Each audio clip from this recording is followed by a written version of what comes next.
Okay, this is so damn embarrassing. It's the third time I have tried this and I've not turned the sound on earlier, and I better have turned the sound on right now.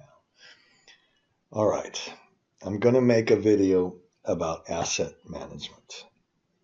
And I have to admit that I didn't have any idea. I remember there were some people in my classes that I say, I do asset management. I thought, oh my gosh, you are so sophisticated. What do? You buy and sell assets, you trade assets. Oh my gosh, it's management of all the assets.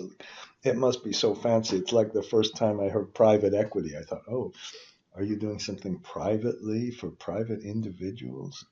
Okay, so I understand, I think, a little bit what private equity is. And now asset management, if we think about what it is that maybe you own a house or a car. You have to manage your car.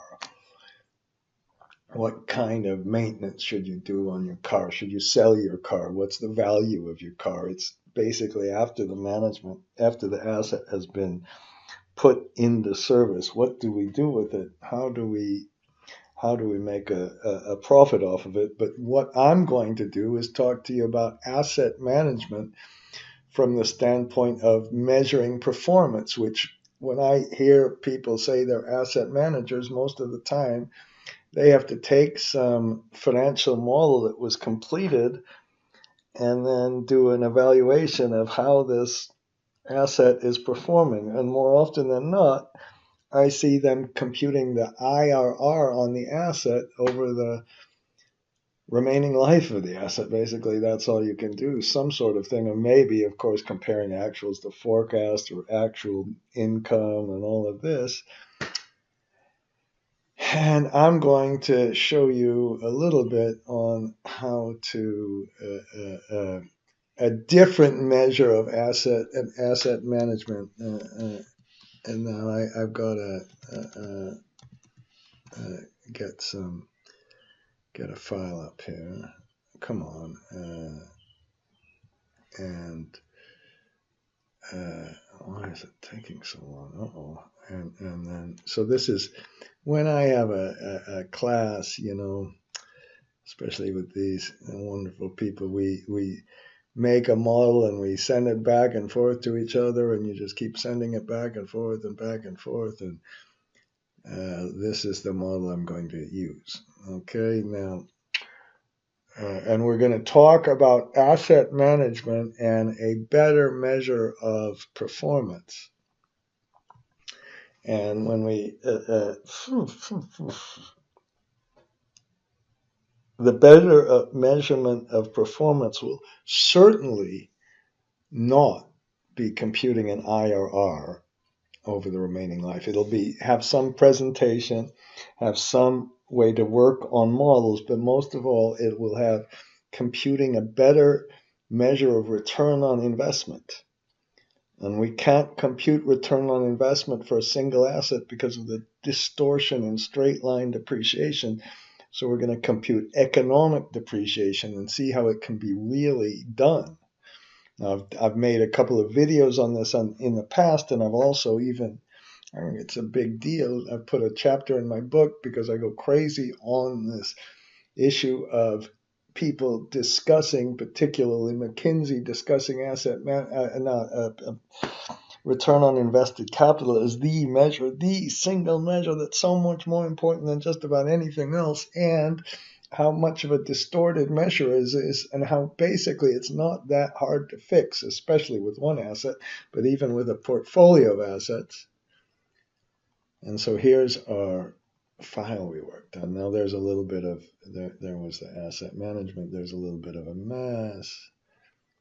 And why don't I just go, oh, here's the table of contents page. Now, if you want to make a table of contents page, I've done this a whole bunch. I'm pressing Control minus and then deleting my picture of Elvis as our company name. Uh-oh. I just, now, cannot run the macro. I don't want to run any macro. Just a minute. Oh my gosh. Okay, I have generic macros open. When you and I press the button to initialize. When I open a new file, I generally pin this generic macros. You don't have to do this, but I'm going to use this as we walk through some of the issues and as I explain kind of how things work. Control-Alt-C, and after you press Control-Alt-C, you press the table of contents, and what I just did is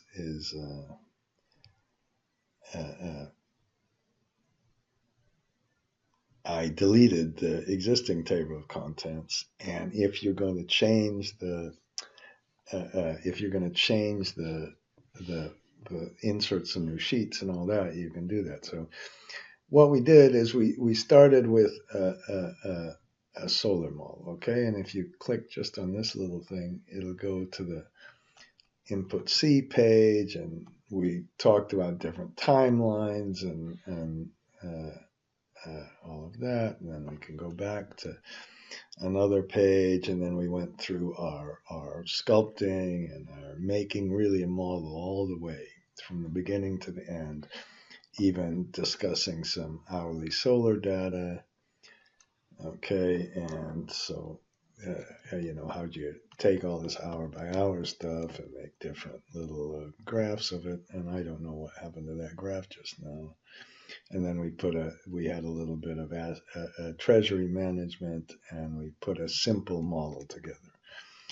And the simple model is going to be the one that I'm going to use for our asset management. And with any project finance model, I suggest you start with the project IRR. And we're almost going to end up with the project IRR.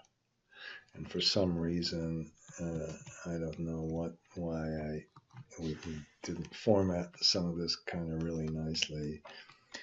And we get a project IRR, put a simple sculpting together, and that's why I did some of this business where we put a little bit of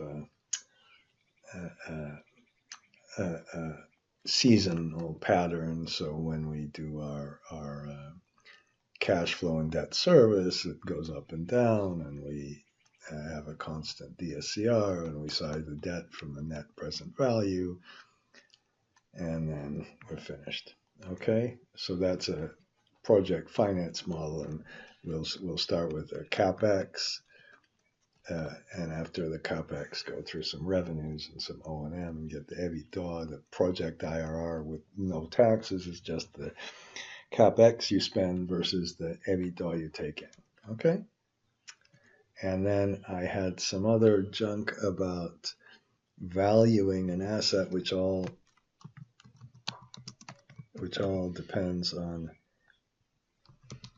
it all depends on the discount rate. So we put different discount rates in, and I don't know what happened here. That's certainly something going on here, but whatever.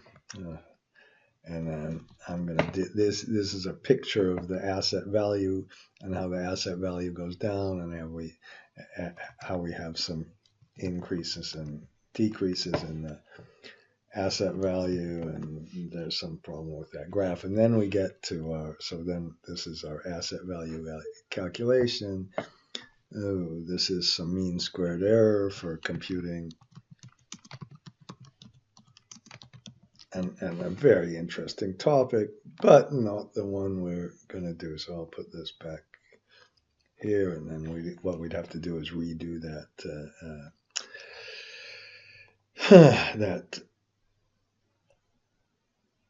menu, yes, menu creation thing. Okay, and then let's press Shift F11 and start looking at our asset management. Okay, so I'm going to give you this file, and then the way I started, I put some dates for actual period. Now I'm going to skip over this kind of input, and I'm going to skip over the summary, which we're going to redo, and we're going to explain exactly what some of the ideas are here. And we go into our asset management model. Okay, and then this here is the idea. The idea is you have a financial model, that you've created a wonderful fancy model, maybe a monster model, maybe whatever kind of model you want. You have your existing financial model, and that you computed the structure of the financing from that model. You might have used that model for some risk analysis. You might have had a P90 in that model. You have all this stuff in this model, but now your asset is complete. You've completed the construction of this asset, and now you're going to evaluate how it's performing as it moves from the construction to the operation. I hope you understand that this is really a theme. We can explain things. I've been trying to explain this in classes and in other contexts for years. And when I do it with a complicated model, and when I get lost in, what's the future value, and what do we do if there's a construction period, and all this stuff, it's all can be done. And should we do it pre-tax or after tax? All of this stuff, you lose sight of the absolutely crucial point about computing return on invested capital, the distortion you have if you try to compute the IRRs, and the issue about just structuring how should you just incorporate this into a model. And I used to get lost on it, and I think we can do it pretty easily. Now, the first thing, whenever you have any sort of corporate model or any model with some actuals or some history and some forecast, it's really history and forecast. We'll put the last actual date in, okay? And I'm going to, since I'm going to use this a whole bunch, I'm going to make a little spinner box, and our first actual date might have been 2017, and it might go up to 2040 or something like that. So let's put this as an actual date and put our range in, and we want to evaluate what if we just have one actual year, and then we compute the IRR based on this first year. Maybe our first year forecast was wrong, and maybe we want to leave the financial model the way it is, or maybe you want to update the forecast. I want to discuss some of those issues. So that the reason I did that is so we can just view how this is working. Again, I didn't kind of finish my thought, but when you're trying to explain something to your boss or to whoever you want to do it, sometimes it might be good to keep it kind of as a relatively simple model. And then here's what we do when we have our actual model, and when we have our actual thing, we said, well, if this year is less than or equal to this, that's the actual period. And then Shift Control R, and then you can put equal not the actual period for the forecasted period. I don't know if I did that. And it looks like I made a crime here, and I did not make some of these columns wide enough, and I hope these now will be wide enough. And let's see, we're going to come back and see how we use this in a little while, but the key is to not start just what people do, and I think probably 9 of 10 of people, or maybe even more, maybe 9.99 out of whatever 10, they say, here's what I do. I just, when I get the actual data, I have some actual, here this time I didn't put any seasonality. I have some actual data here, okay? And I'm going to type over this for the forecast. That's what I'm going to do. And then when I type over this for the forecast, I'm going to look at my IRR. Now I'm going to focus on project IRR, and we'll put, why don't we put FMPIRR. That's our financial model PIRR. And let's put that first. and get our model. Now, I've already have some things wrong in here because what I did was when we did this, we just took our actual model and I said, okay, well, I just want to show you kind of how to put our original FM, our original forecast model together. And then later, I want to put in our actuals. Okay. And so here I put the actual revenue in. Let's take this one and put this down here maybe. Shift Control plus, and then we have our actual O&M expense. So I wouldn't put it down here. We should put it in a whole separate section. And then we can graph these things and compare our actual and our forecast and everything else. So we've got our forecasted EBITDA, and then we've got our operational cash flow, and then we put our IRR. We compute the IRR, of course, it would be XIR, blah, blah, blah. If it was, that's what we're going to use. And it's, for me, it's so crucial now to understand why we keep that separate. And maybe let's insert one more line and do this. And then we can put straight line depreciation. Now just understand what you're doing. You're taking the value of the asset and you're allocating the value of that asset, the change in the value of that asset, to different periods. And we're assuming that asset, like your car or your person, me, I think I've had a lot of more depreciation this year than, well, especially in COVID too. Or even before then. Oh, the last few years have been bad. My psychologist sister, I think, really believes I should be committed to a mental institution, which, basically might be okay if they allow me to do Excel and even make a video or two for you.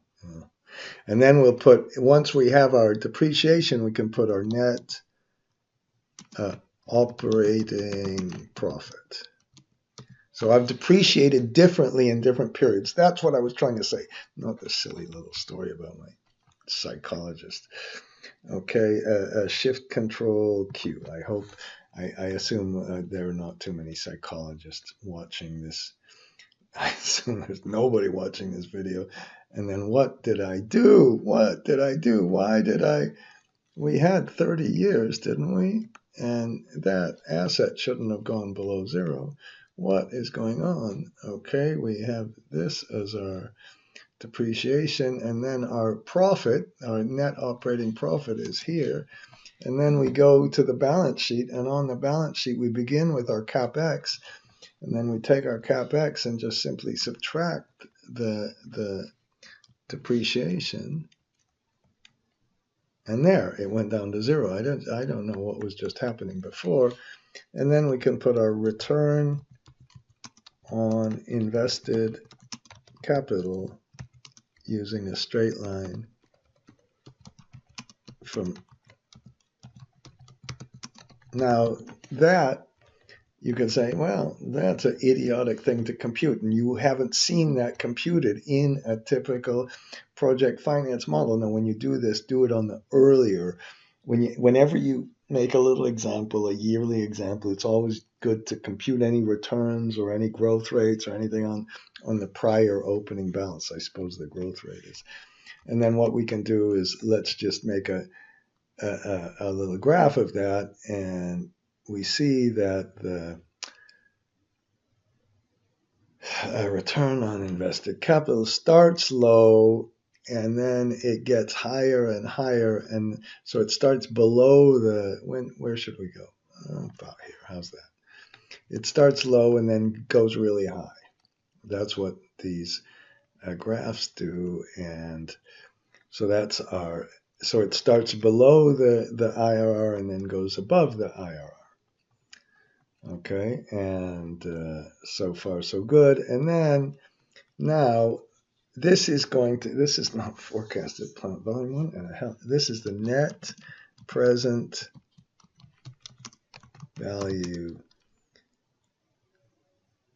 at IRR over remaining at IRR. Let's just do it that way. So if I put equal NPV, and then I go up to the cash flow, I'm not putting, this is a different way of computing depreciation, so I'm skipping that depreciation above. Of course, I first have to put the discount rate in, which will lock in, and then we'll put the cash flow in, and then you get the amount. And then you can copy it forward. And then here's what happens. The value of this, the value goes from the top to the bottom. It goes down to zero. Just the way the invested capital went from started at 1,000. The reason it starts at 1,000 is because the NPV, by definition, the IRR is the discount rate that makes the NP of these cash flows versus this initial cash flow equal to zero. That's what NPV is.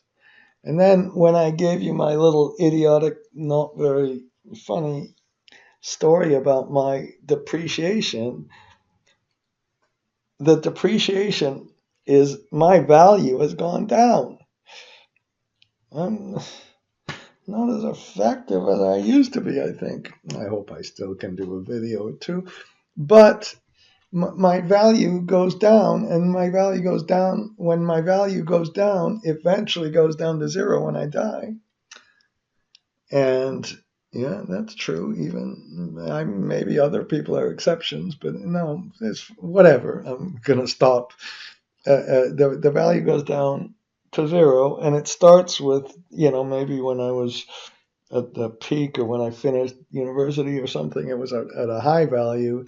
And then the value, the rate at which the amount at which the value goes down here, that's our depreciation. And I named that economic depreciation. And this only works, it only works. Now I've done this many, many times, so many times that I think this is almost standard kind of accounting. But I don't know if other people do the accounting this way. I really don't. For me now, it's so clear, but it didn't used to be. So this is the depreciation. Now, if we sum this, of course, we'll get the right there. We get the 1,000. Okay, and we need, the only way it would work if we use the IRR and the NPV just like this, and then we can put our net operating profit with economic depreciation, okay? And all we do is take our, we're not taking this operating, we've taken EBITDA, which was all nice and boring and flat, and this time we subtract the depreciation. Now this calculation would completely work if you had different patterns of cash flow, or even if you had taxes, you could do it after tax. It just works, okay? It just, again, we just start with the value of the asset. We got to figure out the IRR that gives us the value of the asset, and then just spread that over time. And then here's the big deal. Then we're going to take that same, we're going to do that same calculation. We take this calculation and we divide it by this, and we get that gives us our economic IRR. Now you can maybe see if you're looking, but that IRR is exactly the same as, it's the economic return. But this time we get the same value over time. I'm going to leave this. I might just press Shift Control G to, okay, I don't know why. All right, that's what we're doing. Now, let's say that you go over here and you're doing what people would do in asset management, and we had a really bad manager. He gave bribes to people. He he didn't show up to work. He didn't do any maintenance. He messed everything up. The plant was down for extra long scheduled maintenance, all of that stuff. And so when we have our low single value here, well, our IRR goes from, it was 6.93 to whatever, 6.65. That's bad. Okay, but you could say, so what? You could even go to the next one. What happens if the next one, we got a new manager, and the new manager made it go up to 150, so he improved things, but the IRR is still lower than our original IRR. What can we make out of these? These are meaningless numbers because after that, the IRR is driven by all those other numbers where it just continues on. This measure of performance is just hopeless. Really, really hopeless. Okay? So if now, if we do the economic depreciation, what I'll have to do here is just temporarily copy and paste special as values. Paste special as values. I do Alt ESV. Somebody said Control Alt V. Yeah, I couldn't get it for some reason. Now, when I do this and I put 100 in here, now this return goes down a little bit. So what? But this, and what did I do here? Oh, yeah. Yes, I think we're okay. It's interesting how this one changed a little bit as well. Why did that one change as well? I think, should I have held this value the same? I think I'm gonna, okay. Let's get these four. Control C. Okay, so I'm just locking these things in. And then if I change this to 100, very good. This, it still changed. Interesting. Why did this one still, this one changed? That's the thing I'm interested in. This one changed because I let the calculation go. Okay, and okay, whatever. I'll leave that. But you can see this dramatic reduction. I'm getting totally off track by some stupid little detail again. That's the big deal. This measure is so much better than this measure.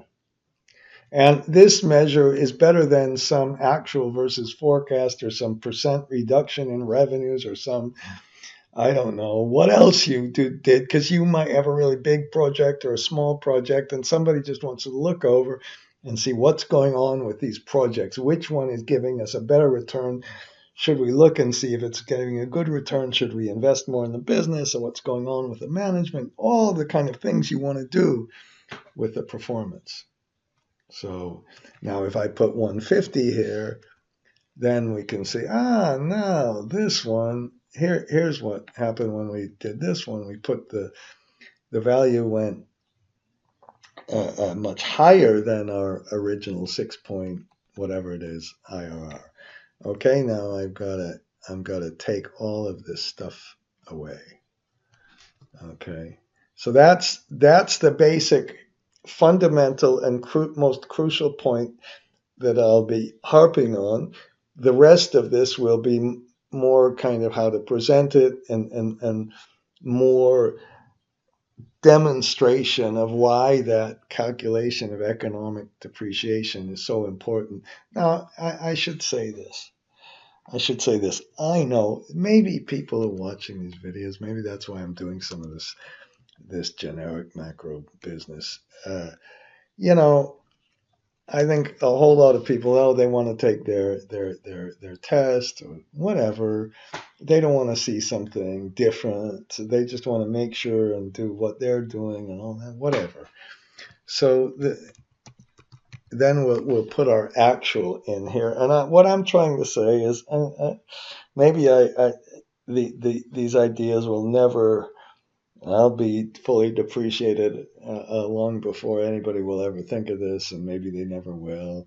But now we're going to put our actual and our forecast in a separate place.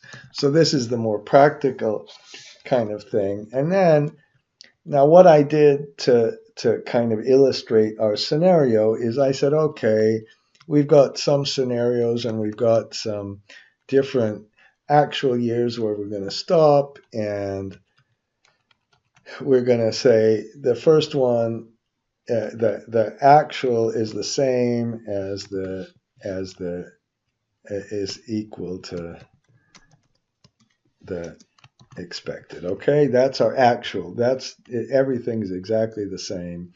Then we had some bad performance and then some good performance. Now we can stop these in different years, but then a little more interesting, bad and then good, and then good and bad. And then it just like, yeah, I might as well do some of this for practice. Whenever you have a bunch of scenarios, you put a scenario number in, you put an index function, and the index function looks up just in one column and always goes straight to that number, and then you just lock in the number and copy it across. Okay, and that's what we're going to run. And then if we want to make our little drop down box, we put in the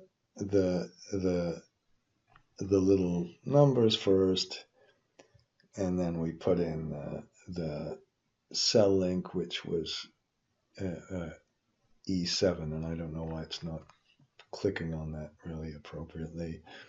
And then I suppose if you wanted to go one step further, you could put 1 and then select this, Alt-EAS, enter, and then you could select the whole business, and then you have to go backwards, and then you go to the Home tab, and after you go to the Home tab, you go to Conditional Formatting, you go to the Manage Rules, and you don't go to Manage Rules, you go to Home and Conditional Formatting, and put a new rule. I know it was towards the bottom. You go Use Format Cells, and then you lock into this one. This one always stays the same, and you put an equal sign, and I have to talk to myself that says the rows have to be flexible. No, not like that. The rows have to change, but the column has to stay the same. And then you go to Format, and then you go to Fill, and then you put some kind of little thing in there. Okay, let's make it oh, that's too dark. Is this a good one? Okay, why not? Okay, and then it tells you which of the scenarios you picked. Okay, big deal. And then now I didn't put any new forecast revenue in here, but once we could, instead of we could make a new forecast of revenue after after we've put our actual in, because that forecast, for example, in a solar farm, the forecast from some P50, P90 old business is totally irrelevant after you've had after you've experienced the actuals, and maybe you do some sort of exponential smoothing, which is nothing more than a little moving average, or maybe something else. Okay, and that's it. And then let's press Shift Control Alt C, and then I think we can just color the sheet. Okay. I shouldn't have done that. Oh, damn. I forgot to click off that one because it's not going to save it's going to clear out the, will it? Maybe it won't. Oh no, well, it doesn't show it anyway. I lost the conditional formatting when I did that. Sorry about that. There's a way to not lose it. Okay. And then, so now we have we're going to take this number, and then we're going to put it into this sheet. Now, when you do this sheet, I've got some old junk in here, so you better reset this first. Yes, yes, delete the format, blah, blah, blah. And then this time I've got how many rows on the top? I've got 5 rows here. I'll put a top color in and we'll color this just to show where we're getting the actual and the forecast from. All right. Okay. And if you want to see how this works with as a little going around the rows and okay, you can do that. Okay, and you know that now we show when we've got a true and a false. We show a title, and most of what we show it's green where we had a new a forecast. Now this I put equal lookup, and we looked up on the year, and then we just went as a normal lookup. We click on this whole line, and then we click on the whole line here. And I've said too many times that this does not increase the size. It does not reduce any kind. It has no effect on the functionality if you use the whole lines. And then but we really only want to do this. If it's the historic period, then we're going to take this. Otherwise, we'll take the original forecast revenue we put in. Okay.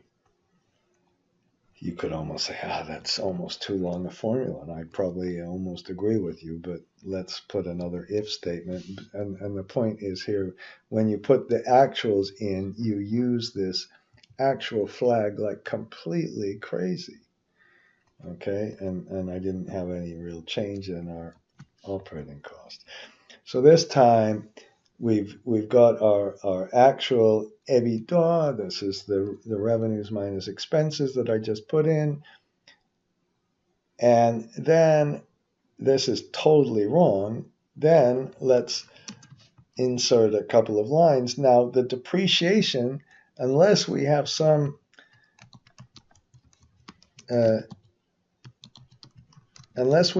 sort of impairment write-off, the depreciation doesn't change.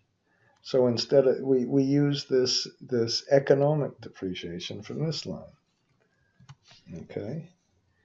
And we can even put the invested capital in from that line, and that doesn't change. Now, this is the invested capital. You could argue that the value of our asset changes, but we're leaving that, and I took the wrong line because I wanted to take the invested capital computed on an economic basis. And then we can take our EBITDA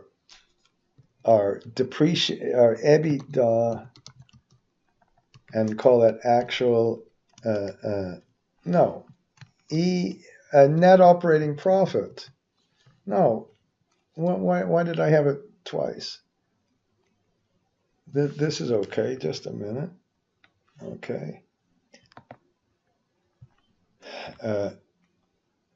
This was supposed to be our bad performance case. Okay, we just put that here. And in our bad performance case, yes, we had 2 years, but our actual EBITDA is this minus that. I hope that was correct. And I would call it EBITDA dash actual expected, or actual slash FM's actual, and then we put our economic, and then we put our net operating profit actual slash expected. Now I'm doing this. When I type like this, first of all, I can't talk and type. So this went from 60 to 80. Maybe that's what I had before. And then we put our economic depreciation in here. And then you notice that this time when you change these scenarios, the depreciation and the value, our original allocation of asset value doesn't change. So we're using our economic depreciation based on our original forecast. We're not adjusting it. Okay. Whoops. What happened just now? Okay, and then we can get our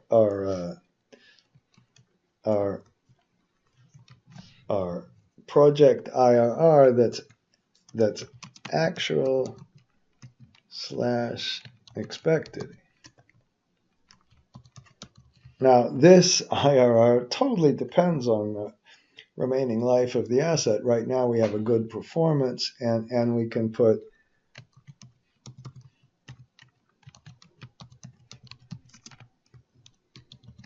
so I'm just going to put that over here just so we can kind of see it. Okay, so we have this IRR went when we had good performance. Now if we would have just had good performance in 1 year, it would have increased a little bit. Okay, good, but the real measure of the increase is this number. And if we would have been able to continue this good performance over a longer and longer period of time, you can see this 7 point whatever is increasing and increasing and increasing and getting closer to that 9%. Okay, how many years did I go on? I went up quite a bit. It's getting closer to the 9.93%. Okay, but that 9.93%, we can't compute that until the project is finished and dead anyway. Okay, so I'm just arguing again that that's the more appropriate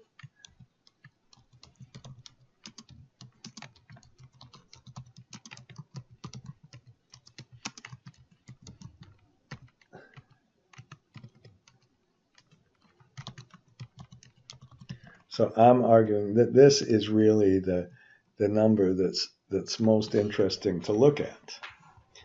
Okay, and there we're really finished with much of the model now. Okay, now I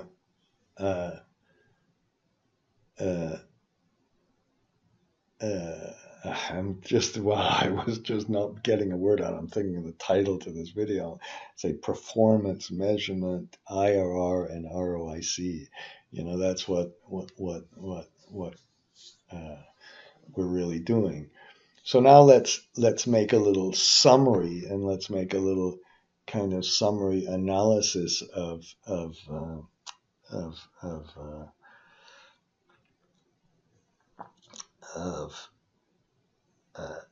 what's going on here. I was just thinking about whether we should recompute the net present value at the same IRR. And I think we could, but that wouldn't give you very, very interesting information again, because the IRR is all going to come back.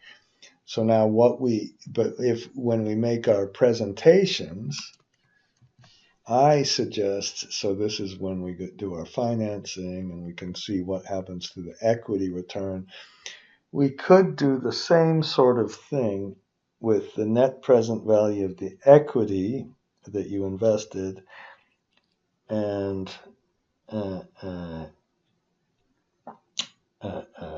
basically the change in the equity investment. We could get a different graph, but I'm not going to do that. I just don't think that's very relevant. But here, what I did, I want to be able to, let's make a couple of graphs. Okay, and let's put here graphs, and let's put our actual and expected revenue. Now, all I did here was left a space, of course, for our x-axis. So we just get this one, and I'm just going to start afterwards. And then when I do this, I want to present the actual versus the expected on different lines. So I'm going to put if the actual, we're going to put a if it's the actual period, then we got to go up to the not this old forecast, we got to go to the not the original FM, we got to go to the revenues in the actual and expected forecast up here where we did our little if statement. Okay. And what I do is I leave the if statement with no false. I just put if it's true, and then it puts a false over here, and then it doesn't graph it.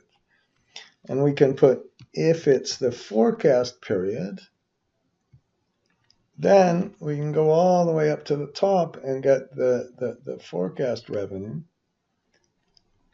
Okay, and then so this one, it doesn't graph it until it's true. So that's a very simple little, it's not even, I wouldn't even characterize that as a trick, alternate F1. Let's just take this graph and now I'm going to get rid of this graph, which is basically the same thing. I'm going to put our little spinner box on the top. Okay, and perhaps we'll get rid of the grid lines for a minute, and now so we can show you what the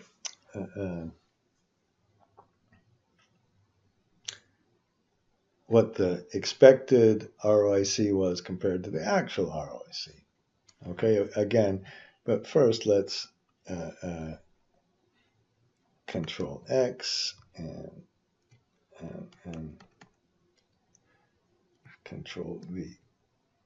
Okay, and then let's put a title on the chart, and maybe for the title on the chart, let's just get this thing I put, it has to be on one single line, and so let's go up here and get this FM IRR versus this one, and at least we can show, and how about this, we'll put last historic. Not historical, please. It's historic. That's the correct English. The English language is so. And then now, if you're presenting this, you can say, okay, well, here's our actual, which is better than the forecast, and then you're assuming the forecast, the future goes back down the forecast instead of keeping it here. Or you can argue what happens if we have this one, which is bad and good. Okay, how should we forecast it then? Here's our IRRs, which don't really are not very much different, but here's our ROICs, which when we had the bad performance were this and good performance were this. And what if we put one more?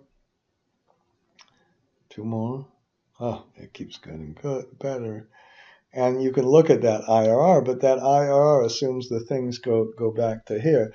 Let's just make a graph of the actual and expected and make it flexible. I mean the ROIC. Now, I suppose I need to do it one more time because we put a couple of titles here. And so all you do is once you've done it once, you just click on that button, and then it goes and redoes the formatting for you. Okay. And my friend Diana said, "Oh no, this is it doesn't look like a bank mall or something." I don't know what that meant really, but whatever. Okay, and then we and then we have the graphs, and then now below the graphs, let's do one more thing, and let's put expected ROIC. This is economic. And then let's go Control D, whoops, and put actual. And our expected one was up here. Now, let's try. I'm going to try this a couple of different ways, but this was our original. This was our wrongly computed ROIC. I'm almost tempted to put that one in, but I'm not. I'm just going to keep this flat so we can really focus on the right way to do it, and then we can do the same thing with the actual and the forecast. Okay, and then we can put a little. Maybe I'll do another line, and we'll put if it's the actual historic period, then let's take the year. But then otherwise, let's take an NA and let's only graph the actual period this time. So we'll put an NA over there. Now, when you do this one, start here on the blank as usual. Shift Control right arrow twice, alternate F1, get the graph to move down, and then you've got to right click on the format axis and change it to a date axis, and then it will give you the right kind of things. And let's add a label here, maybe add a label here. Will that work okay? I don't know. Whoops. What happened?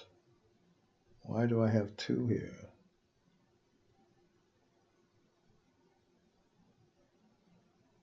I don't know why I have two here. I did something. Did I put it over here? Okay. No, I got to do the whole thing again. Why did that just work like that? Okay, I have it here. Oh, maybe. So I'm just gonna. What a waste. Why did this come out twice? Is it because of the NA? I'm just gonna. Can I just cheat?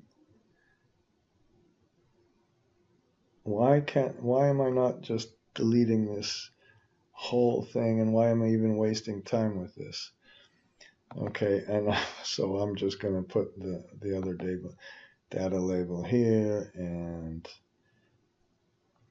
oh God.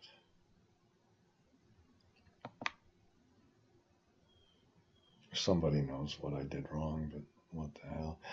And let's put, how about economic ROIC with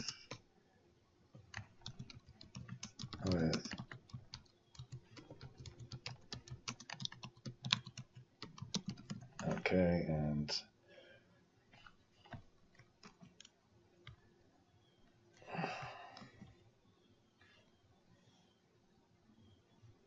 okay, and so now we have it, and if we can make a longer one and see what the effect is.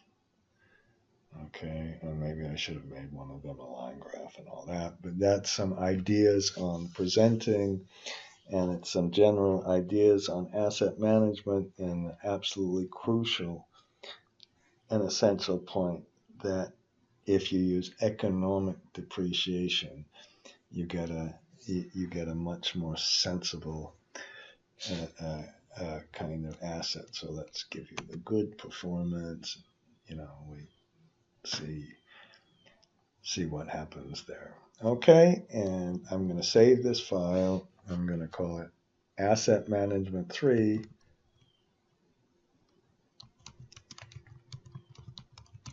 Because I made 3 of these damn videos. I hope that I just picked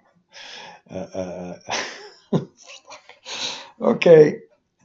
Stupid camera should not be on. Okay, and it's time to be finished with this.